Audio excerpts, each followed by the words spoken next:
So, a wise person I know recently said to me that the ways that she picks costumes is that she thinks about some aspect of herself that is often hidden. Several of you said to me, "I am not sure what your costume represents."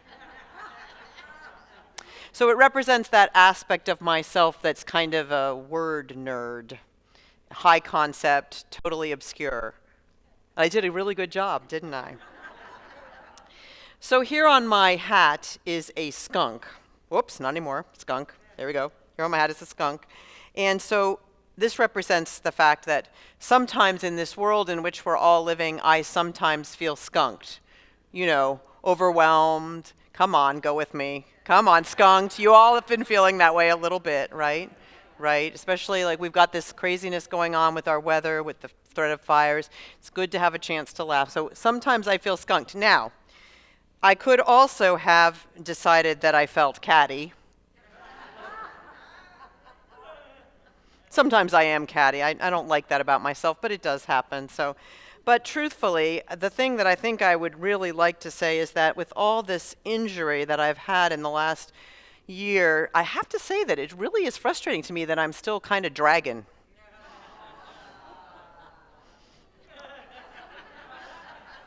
You know, some aspect of your personality that is hidden, right?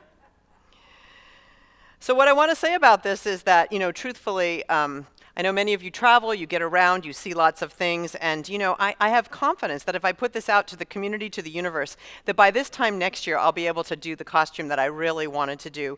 So if you happen to be traveling around and you see any small examples of stuffed male-identified bovine, I think as a preacher and storyteller, it would be absolutely great next year to come as a pair of bulls.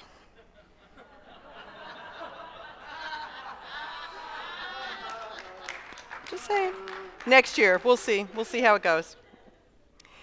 So why is it that we get so much pleasure from this ancient Celtic festival? I think it really is for all the reasons that Mary Beth and Indigo said. And one that I think is particularly important in these times is that it allows us to acknowledge our fears in a ritualized way. And actually, the first use of masks, of any kind of masks, were in religious rites and rituals, when they were used to help project strength at a time when people might be feeling particularly frightened or scared. And that's an important part of that. People do, in fact, go kind of crazy sometimes around Halloween, and they often really want to have some kind of identity that makes them feel more confident, more seen, more fully who they are. Sometimes we do that because our life, our world, does sometimes diminish us.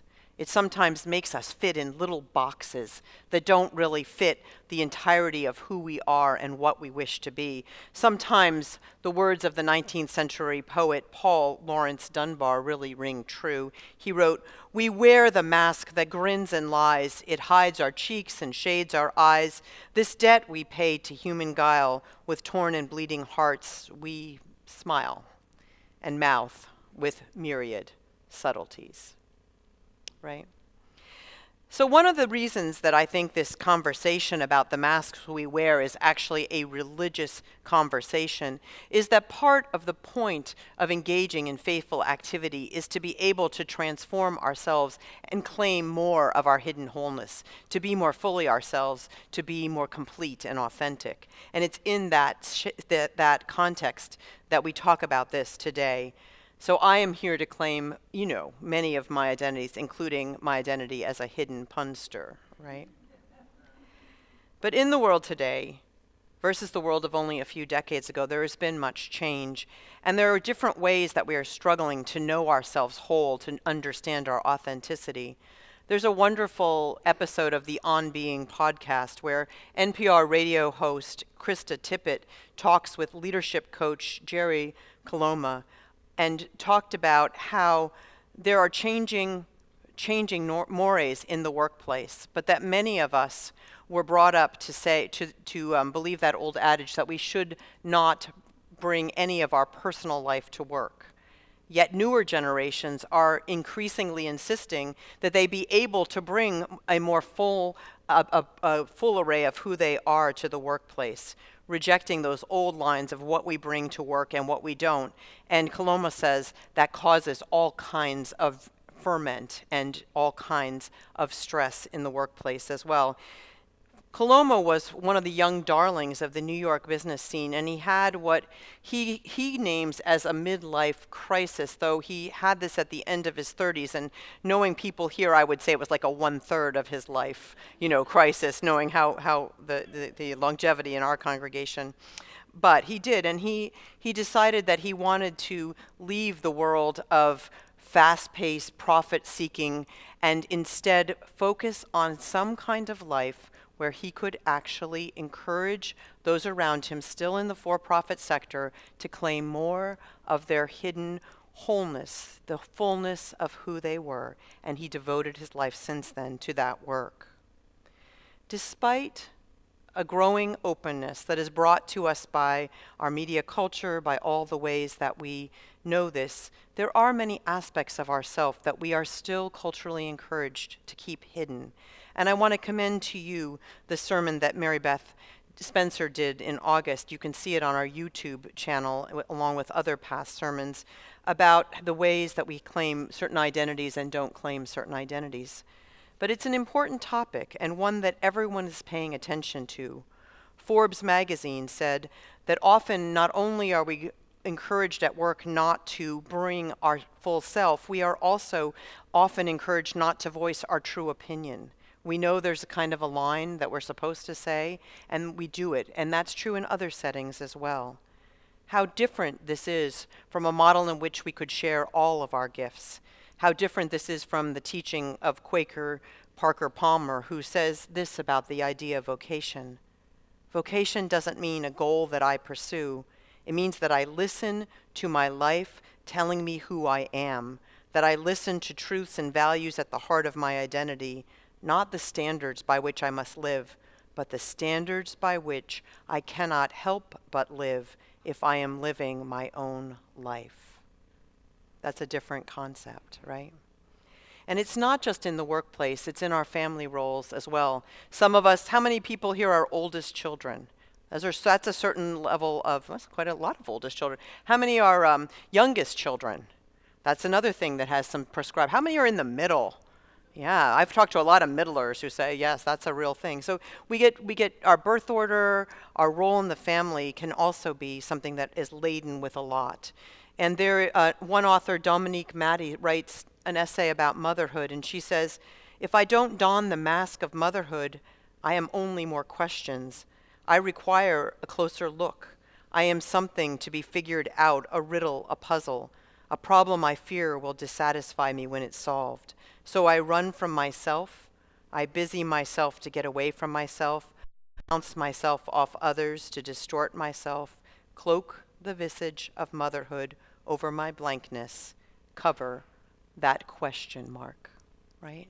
And it's true for other roles and families as well. I think that the wisdom of the 20th century poet E.E. Cummings comes forth. He wrote, "The greatest battle we face as human beings is the battle to protect our true selves from the self the world wants us to become." So this is a time in this season when we can celebrate the unmasking and think about why it is that we wear these masks.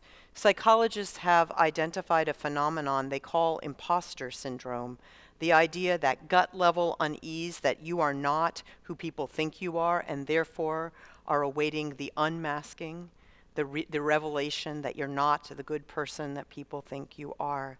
They are seeing a great increase in the imposter syndrome in our world today, and they're trying to figure out why this is. They believe it's partly because of just the increased pressure around societal roles, but they also believe it has to do with the actual good intentions of many contemporary parents or parents one generation back who wished very clearly not to have the roles imposed on them that their parents had imposed on them, especially gender-defined roles. And so instead, they gave their children wishes like, you can be anything you want to be. And what they found over time is that these have actually created their own set of pressures. that they create such a high expectation that people are more prone to this imposter syndrome. Unlike the parents who might encourage a child in a particular expression of who they are, as a musician or a dancer, as a budding scientist, that these are actually the ways that people become more whole. Palmer says, "The life I am living is not the same as the life that wants to live in me." And he talks about the importance of letting our own life speak. So in this week, let us revel in the ancient wisdom of masks as tempests round us roar, in the joy of conquering our fears, if only for a few minutes. Let us think about that inner sense of who we are that may be often tamped down, and allow some small expression, however embarrassing, to come forward with us. As we listen to disturbing news, which seems to be always around us, let us wonder about what imprisoned passions and joys that might represent in the lives of those who may be doing harm to others.